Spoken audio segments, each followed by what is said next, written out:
One Story, 82. Romanos, parte 1. O Evangelho. Jesus Cristo, o Filho de Deus. Romanos, do capítulo 1 ao capítulo 7. Agora, em uma história, avançamos além dos evangelhos e entramos em Atos dos Apóstolos, que mostra como o Evangelho foi levado até os confins da terra, pelo poder do Espírito Santo. Deixemos claro, mais uma vez, não se trata de ordem cronológica. As cartas de Paulo não se alinham perfeitamente aos acontecimentos narrados em Atos, embora muitas delas tenham sido escritas nesse período. Mas, em uma história, seguiremos a ordem canônica do Novo Testamento, de uma perspectiva mais ampla.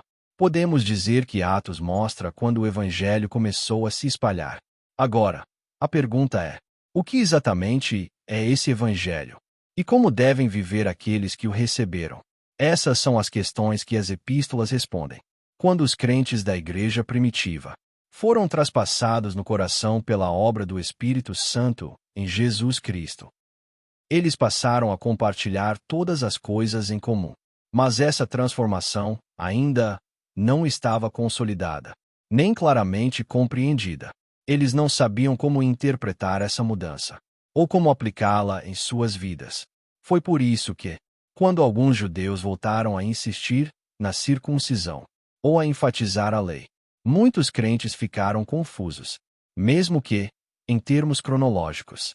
Galatas 1 e 2 Tessalonicenses 1 e 2 Coríntios, Filipenses.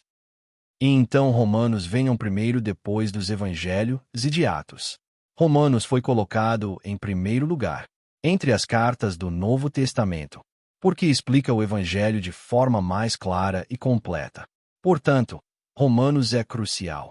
Ainda hoje, a pergunta sobre como devemos viver como nova criação, nascidos da justiça de Deus e do Evangelho, é respondida nas Escrituras, especialmente nas Epístolas Apostólicas do Novo Testamento, separado para o Evangelho. Paulo foi chamado para ser servo de Jesus Cristo e apóstolo, separado para o Evangelho de Deus. E, para falar com precisão, isso não foi ideia ou desejo de Paulo. Foi totalmente o chamado de Deus. Não apenas Paulo, mas também Abraão, Jacó, José, Moisés, Samuel e Davi. Todos eles foram chamados por Deus, para o propósito de Deus, para o reino de Deus e para o Evangelho. Devemos nos lembrar disso. Não nos tornamos servos de Cristo, ou povo de Deus, porque levantamos a mão e nos voluntariamos. Fomos chamados de acordo com a vontade de aquele que nos chamou. Fomos escolhidos e separados pelo seu propósito perfeito. Por isso, não devemos nos ver ou nos julgar por comparações humanas ou complexos de inferioridade. Nem devemos julgar outros cristãos pelos nossos próprios padrões. Ao contrário, devemos viver em obediência ao perfeito chamado do Deus que nos chamou. O Evangelho é Jesus Cristo, nosso Senhor. Paulo, profundamente conhecedor do Antigo Testamento, proclamou que a bênção dada a Abraão, a bênção que alcançaria todos os povos por meio dele, era o Evangelho. O Evangelho prometido em todo o Antigo Testamento não é outro senão Jesus Cristo. O Evangelho é somente Jesus Cristo. Não existe outro Evangelho. O Evangelho não é algo que o mundo pode oferecer. Se for algo que o mundo pode dar, não pode ser o Evangelho. Por isso, Paulo decidiu pregar nada além desse Evangelho. Assim, Paulo declara o Evangelho. Ele não se envergonha do Evangelho, pois é o poder de Deus para a salvação. No Evangelho, a justiça de Deus é revelada, uma justiça que é pela fé, do princípio ao fim. Como está escrito, o justo viverá pela fé. Deus os entregou. Desde o princípio da criação, Deus revelou claramente o seu eterno poder e a sua natureza divina por meio do que ele criou. Portanto, os homens são indesculpáveis.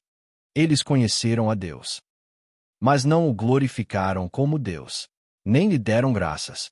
Ao contrário, tornaram-se fúteis em seus pensamentos. e o coração insensato deles se obscureceu.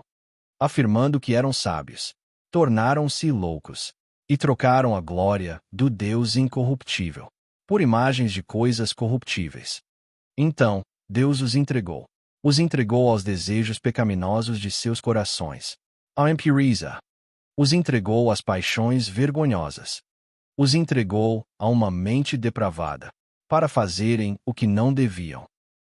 E mesmo conhecendo o justo decreto de Deus, de que aqueles que praticam tais coisas são merecedores de morte, não somente continuaram a praticá-las, mas também aprovaram os que as faziam. Deus retribuirá a cada um, conforme o seu procedimento. Aos que, perseverando em fazer o bem, buscam glória, honra e imortalidade, Ele dará a vida eterna. Mas para os que são egoístas, que rejeitam a verdade e seguem o mal, haverá ira e indignação. Tribulação e angústia virão. Sobretudo, ser humano que pratica o mal. Primeiro para o judeu, depois para o gentio. Mas glória, honra e paz para todo aquele que pratica o bem. Primeiro para o judeu, depois para o gentio. Porque Deus não trata as pessoas com parcialidade. Os que pecaram sem lei perecerão sem lei, e todos os que pecaram sob a lei serão julgados pela lei. Até mesmo os gentios, que não têm a lei, mostram que os requisitos da lei estão escritos em seus corações.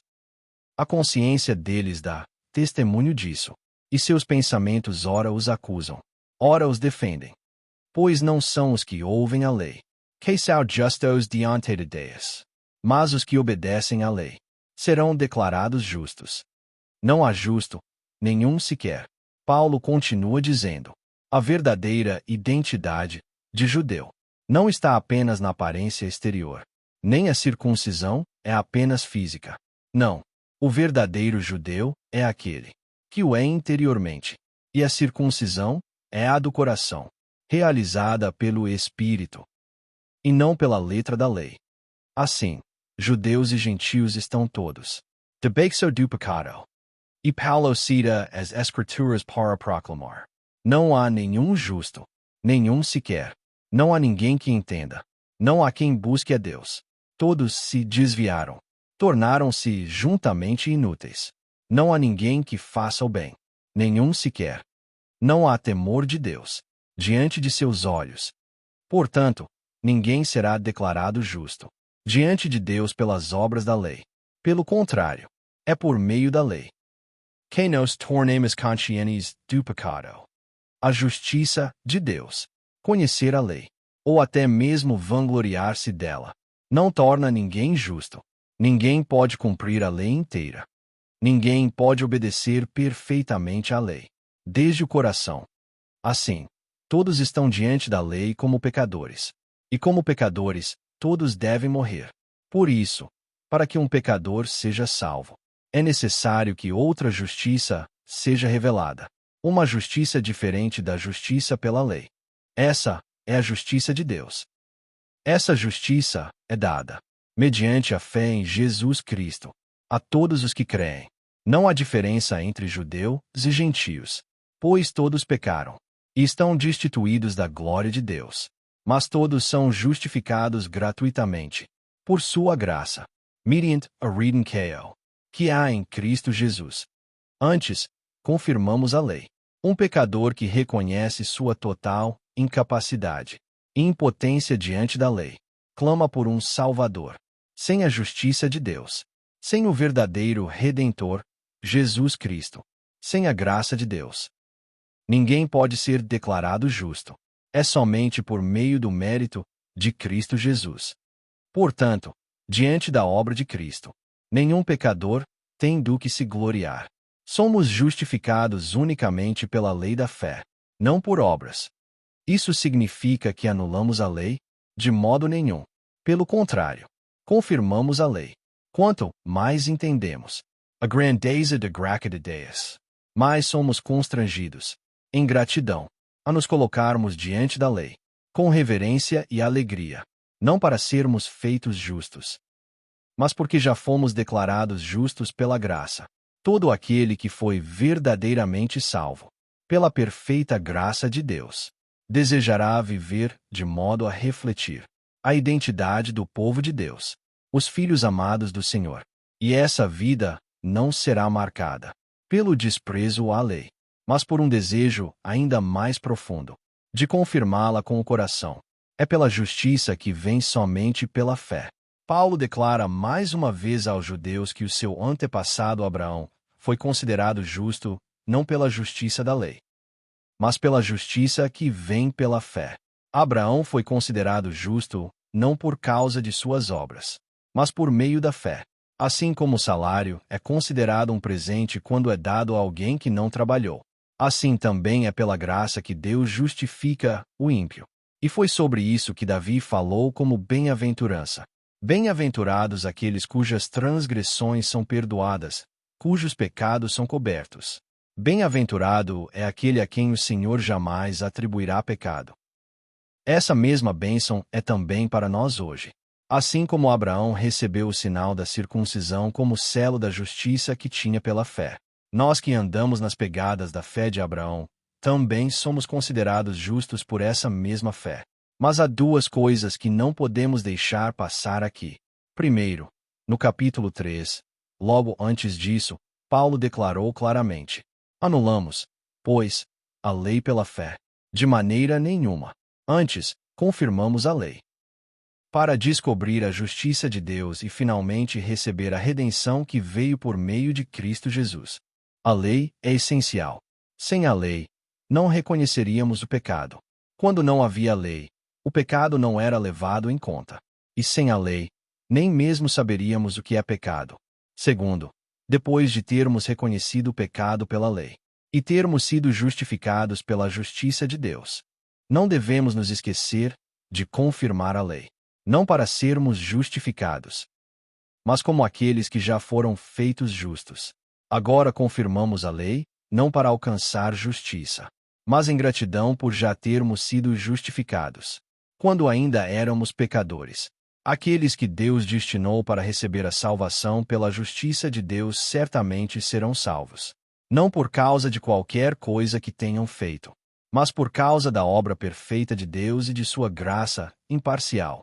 Paulo proclama com ousadia que esse plano divino e essa obra se manifestaram desta maneira.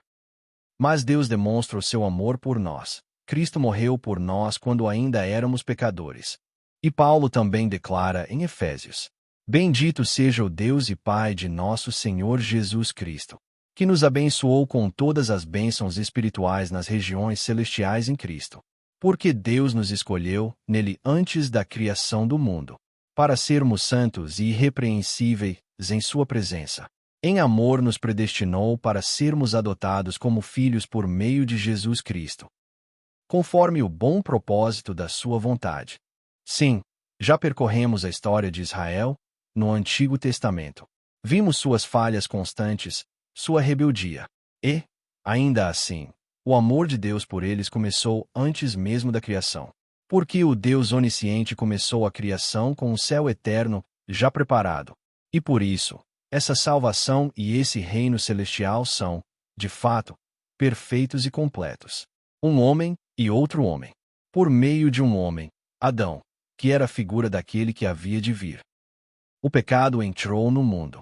E pelo pecado dele, a morte alcançou todos os homens. Por causa da transgressão de um só homem, muitos morreram. Mas pela graça de um só homem, Jesus Cristo, o dom da salvação transbordou para muitos. O pecado de um homem trouxe juízo que resultou em condenação. Mas por meio de um só homem, Jesus Cristo, veio o dom que trouxe justificação. Por causa do pecado de um homem, a morte reinou. Mas aqueles que recebem a abundância da graça e o dom da justiça reinarão em vida por meio de um só homem, Jesus Cristo. Assim como a transgressão de um só homem resultou em condenação para todos, também um só ato de justiça resultou em justificação e vida para todos. Assim como um só homem, Adão, desobedeceu e fez de muitos pecadores, um só homem, Jesus Cristo, obedeceu e fez de muitos justos. E por meio dele, agora recebemos a vida eterna. De escravos do pecado a escravos da justiça. Paulo continua a proclamar como a lei torna o pecado conhecido.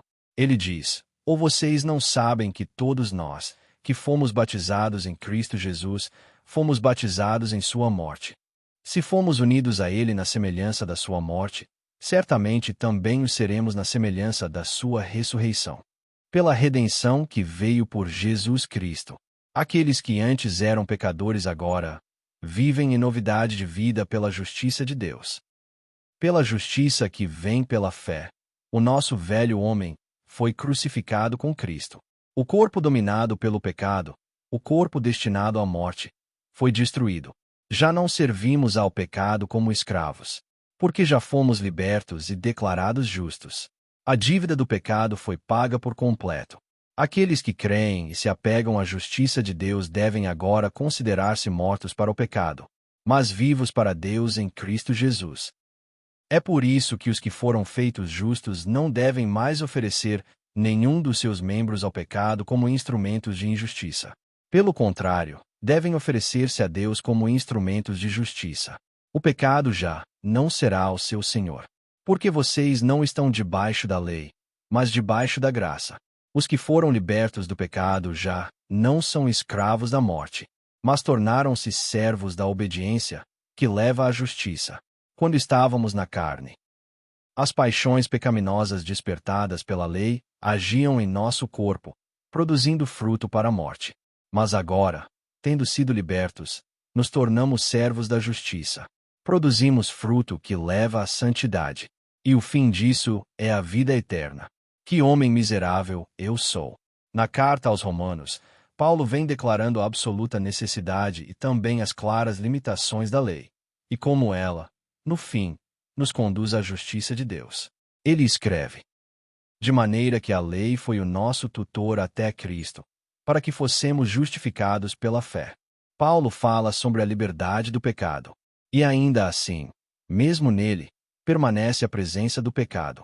Embora agora viva como servo da justiça, chamado à santidade, Paulo confessa: não entendo o que faço, pois não faço o que desejo, mas o que odeio, isso faço.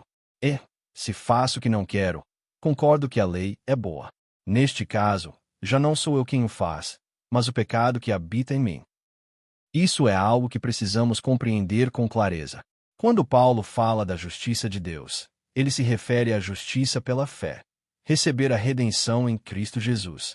Mas isso não significa que sua natureza foi totalmente transformada. Ele ainda é pecador. E, no entanto, é chamado de justo. Não porque tenha se tornado justo em essência, mas porque foi declarado justo. Não é uma justiça ontológica, mas uma justiça imputada. O seu estado mudou, mas seus hábitos ainda permanecem. É como a jornada daqueles que vivem como filhos de Deus, e ainda pecadores, experimentando altos e baixos. Como o povo de Israel, agora representado pelos apóstolos, caminhando a vida de peregrinos rumo à sua verdadeira pátria. E ainda, até agora, não é perfeito. Nesta terra, nunca estamos totalmente livres dos desejos da carne. Somos livres da consequência do pecado, mas não da sua influência. Não podemos confundir as duas coisas. Fomos libertos da consequência, a morte. Mas ainda vivemos sob a realidade da influência do pecado. Somos pecadores que foram chamados justos. É por isso que Paulo confessa uma luta profunda em seu interior. Mas não é uma luta sobre se será salvo ou não. Não é sobre se entrará ou não na vida eterna. É o conflito interno daquele que antes não tinha paz debaixo da lei. Mas agora, tendo chegado à justiça de Deus, ainda se vê falhando em viver plenamente como filho de Deus. Sua fé é firme, e ele sabe que a redenção de Cristo é certa. Mas a vida aqui na terra ainda é instável e cheia de inquietação. É como os israelitas que entraram na terra prometida sob a liderança de Deus e de fato a conquistaram, mas não completamente. Eram donos da terra, e ainda assim lutavam com as nações que permaneciam. É o já e o ainda não. O que foi dado é certo, mas ainda não foi plenamente consumado. Então Paulo lamenta: porque eu sei que em mim, isto é, na minha carne, não habita bem nenhum. Pois o querer o bem está em mim, mas não consigo realizá-lo. Porque não faço o bem que quero, mas o mal que não quero, esse faço. Ora, se faço o que não quero, já não sou eu quem o faz, mas o pecado que habita em mim. Assim, descubro esta lei. Quando quero fazer o bem, o mal está junto de mim.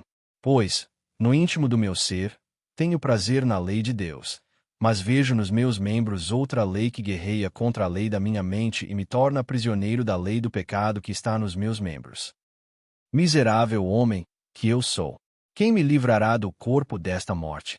Nos tempos antigos, dizia-se que quando alguém era pego por assassinato, às vezes as autoridades amarravam o corpo da vítima ao corpo do assassino. O criminoso era forçado a carregar o cadáver em decomposição, sentindo o fedor, o peso, a lenta corrupção em sua própria pele. O clamor de Paulo reflete exatamente essa experiência. Ele sabe que seu velho eu, sua identidade como escravo do pecado, já morreu com Cristo. E ainda assim, de alguma forma, a influência desse velho pecado permanece. Ainda se agarra a ele, pesando sobre ele, como um cadáver em decomposição preso ao corpo. Embora o poder do pecado tenha sido quebrado, ele ainda sente a sua presença e geme debaixo da sua influência. Mas aqui está o que mais importa. No auge desse desespero, Paulo declara: graças a Deus por Jesus Cristo, nosso Senhor. Ele chegou a uma percepção clara. Antes de conhecer a justiça de Deus, não havia esperança viva. Mas agora, mesmo sendo servo da justiça pela justiça de Deus, mesmo desejando viver totalmente para Ele, Paulo enxerga a influência persistente do pecado dentro de si. E isso traz dor. Mas o desfecho, o fim de tudo, é vitória. Não é desespero, é esperança. Não é tristeza, é alegria. Sim, há imperfeição nesta vida até o dia em que respirarmos pela última vez. Mas a conclusão, o resultado final, não é desespero. É vitória. Portanto, o clamor de Paulo não é um grito de desespero, mas um grito de esperança. Uma esperança firmada na justiça de Deus. Uma esperança que não conduz à escuridão, mas à alegria. Mesmo que, por agora, não vejamos a plena perfeição nesta vida passageira. Mesmo que, pela graça, já tenhamos nos tornado a justiça de Deus e ainda lutemos com a velha natureza. Mesmo que, nesta batalha espiritual contínua, nos sintamos fracos e cansados. Ainda assim, há uma história. Uma história do zelo de Deus que trará a vitória. Uma história do Evangelho que já triunfou e já começou. Uma história que não pode ser interrompida. A história de Jesus Cristo continua.